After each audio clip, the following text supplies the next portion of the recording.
আসসালামু আলাইকুম গাইস, আমি আবার আজকে নিয়ে চলে আসলাম আপনাদের কাছে নতুন রেসিপি। লাউ দিয়ে গরুর মাংস রান্না করব। গরুর মাংসকে ভালো করে ধুয়ে ছেঁকে নিয়েছি আর লাউকে ছোট ছোট পিস করে কেটে নিয়েছি পেঁয়াজ লঙ্কা। এবার আমি প্রেসারে দুটো সিটি মিলিয়ে দিব লাউ আর গরুর মাংসর। প্রেসারে গরুর মাংস দিয়ে দিলাম, এবার আমি লাউ দিয়ে দিব। গরুর মাংস আর লাউকে হালকা সিদ্ধ প্রেসারে করে নিব।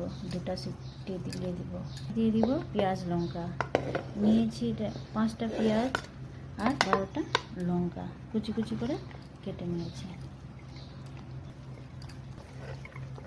এবার স্বাদ অনুযায়ী আমি 2 চামচ লবণ দিয়ে দিব আর রং অনুযায়ী আমি হলুদ দিয়ে দিব 2 চামচ। এবার আমি 4 চামচ তেল দিয়ে দিলাম। এবার আমি ম্যারিনেট করে গ্যাসের ওভেনে চাপিয়ে দিব মাংস আর লাউটা সিদ্ধ হওয়ার জন্য।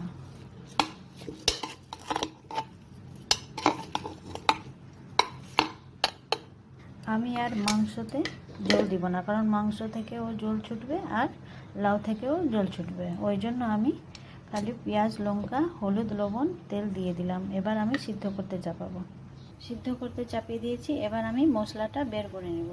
তার মধ্যে আমি নিয়েছি আদা রসুন আর জিরা। এটাকে আমি মিক্সার গ্রাইন্ডারে বেটে নেব। মশলাটা করা হয়ে গেছে। এদিকে আমি এলাচ আর দালচিনিকে ভিজিয়ে রেখেছিলাম। এবার এটা আমি শিলপাটাতে বেটে নেব। শিলপাটাতে মিহি করে এলাচ আর দালচিনিকে আমি বেটে নিয়েছি। এবার আমি মশলাটা ভেজে নেব। আমি কড়াইটা চাপিয়ে দিয়েছিলাম, তেলও দিয়ে দিয়েছি হালকা, কারণ লাউ আর গরুর মাংস সিদ্ধ করার সময় আমি তেলটা দিয়েছি অর্ধেকটা। ওই জন্য এখানে মশলা ভাজার জন্য একটু তেল নিলাম। এবার আমি একটু রেখেছিলাম পেঁয়াজ লঙ্কা কেটে রেখেছিলাম। এবার আমি দিয়ে দিব পেঁয়াজ লঙ্কা। আমি আগে দিয়ে দিচ্ছি 2টা তেজপাতা আর 2টা এলাচ আর 2টা দালচিনি 2 টুকরো।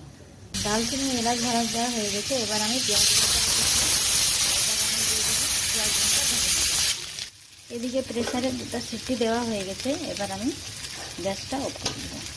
এবার আমি থেতো করার জন্য 2 টুকরো আদা আর 6 পিস রসুন রেখেছিলাম ছোটা কোয়া। এবার আমি থেতো করে ভেজে নেব। ভালো করে থেতো করা হয়ে গেছে। এবার এটাকে আমি ভেজে নেব। পেঁয়াজও ভালো করে ভাজা হয়ে গেছে। এবার আদা রসুনটা আমি ভালো করে ভেজে নেব। আমি এদিকে 2টা টমেটো কেটে রেখেছিলাম। এবার আমি টমেটো 2টা দিয়ে দিচ্ছি। টমেটোকে পেঁয়াজের সাথে ভেজে নেব। এবার দিয়ে দিব আমি মশলাটা আদা রসুন আর জিরা।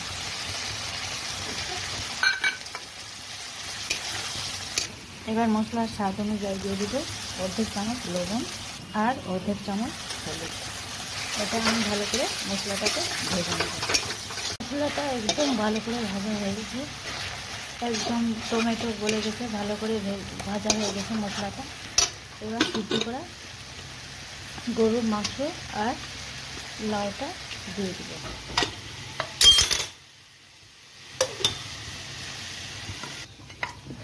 লাউ আর গরুর মাংস অর্ধেকটা গলে গেছে। এবার ভাজলে ভালো করে গলে যাবে।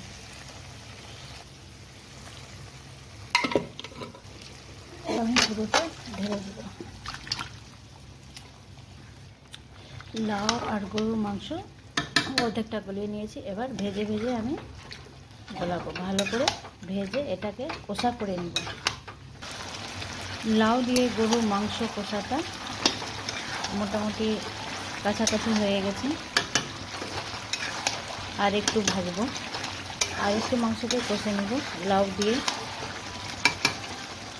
এবার আমি দিয়ে দিব এলাচ আর দালচিনি যে বেটে রেখেছিলাম, মিহি করে বেটে নিয়েছি শিলপাটাতে। এবার আমি দিয়ে দেব। এটা দিয়ে একটু ভাজবো। দারচিনি এলাচ দিয়ে এবার একটু ভেজে নেব। মাংসটা প্রায় কষা কষা হয়ে গেছে, আর একটু ভেজে নেব। লাউ দিয়ে গরুর মাংস কষাটা প্রায় হয়ে গেছে। এবার আমি গ্যাসটা অফ করে দিয়েছি।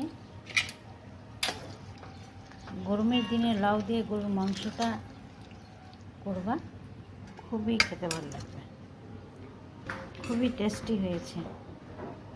এই রেসিপিটা ফলো করে দেখবা।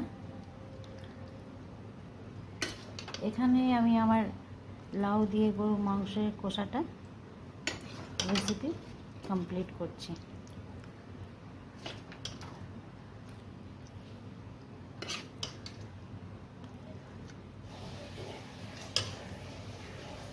ওকে গাইজ, থ্যাংক ইউ, খোদা হাফিজ। কমেন্টে জানাবা কেমন হয়েছে লাউ দিয়ে গরুর মাংস কষাটা। খোদা হাফিজ।